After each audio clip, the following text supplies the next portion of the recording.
दीप्ती चौधरी आत्महत्या प्रकरणाची महिला आयोगाकडून दखल घेण्यात आली। रुपाली चाकणकर चौधरी कुटुंबियांच्या भेटीला सासरच्या छळाला कंटाळून आत्महत्या केल्याचा आरोप।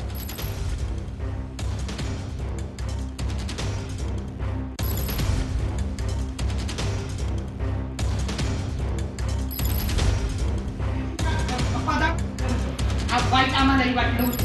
प्रत्येक घराघरात वैष्णवीच्या प्रकरणाच्या वेळेस वाईट वाटलं होतं, पण त्याच्यावर तुम्ही कायद्यात काय बदल केला की आज आमची मुलगी याला बळी गेली नाही।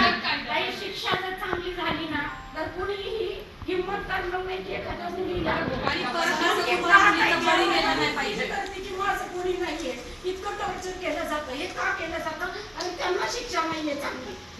शिक्षा आणि प्रतिष्ठित मगर फॅमिली कुठे कमी नाहीये त्यांच्या कुणाची असू दे काही बोलू द्या थोडे जावं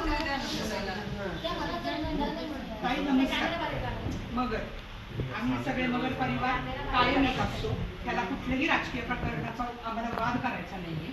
पण मला एक विचारायचं की आज वैष्णवी हगवणे प्रकरणाला 7 महिने झाले, परत दुसरी ही आमची मुलगी का म्हणून वैष्णवी हगवणे प्रकरणासाठी याच्यात ओढली गेली।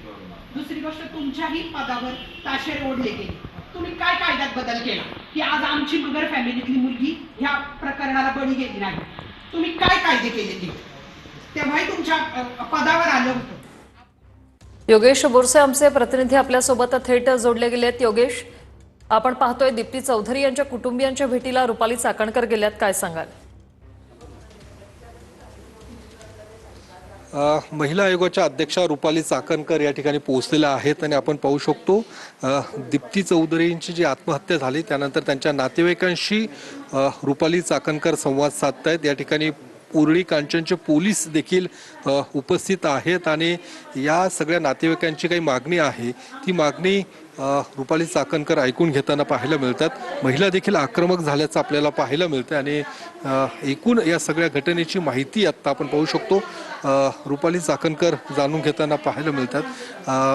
ज्या पद्धतीने पुण्यामध्ये वैष्णवी हगवण्याचं प्रकरण घडलं होतं त्याची पुनरावृत्ती ही झाल्याचं देखील आरोप इथल्या महिलांकडून केला जातो आणि आपण पाहू शकतो या ठिकाणी महिला देखील आक्रमक झालेल्या आहेत आणि त्यांचे जे नातेवाईक आहेत अर्थात त्यांचे जे आई वडील आहेत त्यांची देखील मागणी आहे की जे काही आरोपी आहेत त्यांना कठोरात कठोर शिक्षा करण्यात यावी अशा पद्धतीची मागणी या ठिकाणी या सगळ्या महिलांकडून त्यांच्या आई वडिलांकडून होताना पाहायला मिळते आणि काय नेमकं म्हणणं आहे ते देखील आपण जाणून घेण्याचा प्रयत्न करणार आहोत। मात्र या ठिकाणी आपण पाहू शकतो की या सगळ्या महिलांचं म्हणणं आहे की एकूण आरोपींना कुठेतरी राजकीय दबावापोटी कारवाई होताना दिसत नाही, आरोपींना लवकरात लवकर अटक देखील करण्यात आलेली नाही आणि त्यामुळे या सगळ्या महिला आक्रमक झालेल्या आहेत, नातेवाईक आक्रमक झालेल्या आहेत आणि आपण पाहू शकतो नेमकं रुपाली चाकणकर नेमकं काय म्हणतात ते देखील आपण जाणून घेण्याचा प्रयत्न करणार आहोत। काय नेमकं या सगळ्या याच्यात म्हणणं आहे?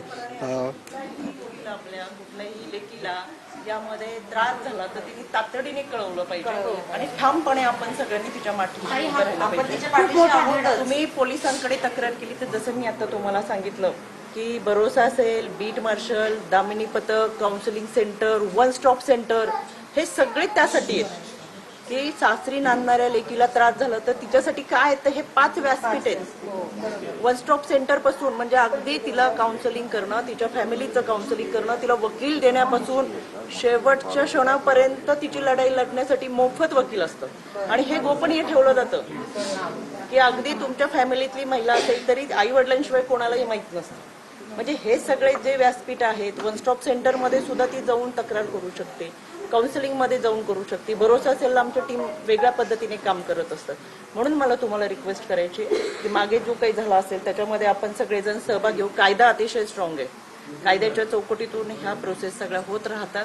कायदा, महाराष्ट्रातला कायदा हा भारतात सगळ्यात सक्षमपणे काम करतो आणि म्हणून जरी तुमच्या अजून काही शंका असतील तर त्या जरूर सांगा। या 2 दिवसाच्या आरोपीच्या 2 आरोपी आपल्या PC मध्ये आहेत, त्यांच्याकडून अजूनही आपण सगळी माहिती घेऊ शकतो कायद्याच्या चौकटीतून ती प्रक्रिया आपण सगळेजण पूर्ण करू शकतो. पण आपण आपल्या लेकींच्या पाठीमागे आपण ठामपणे उभं राहू.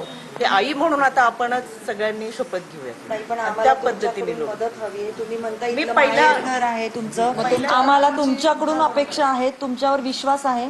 तुम्ही प्लीज यासाठी काहीतरी ऍक्शन घ्या आणि आमच्या मुलीला न्याय मिळवून द्या. आणि कठोरातली कठोर ताई तशी मुलगी अजिबात नव्हती, या गोष्टी सहन केल्या तिने खूप. मुलगी खूपच साधी होती आणि शांत होती.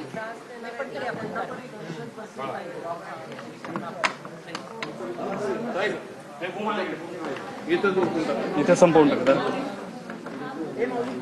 आवाज येणार आहे हा येणार आवाज येणार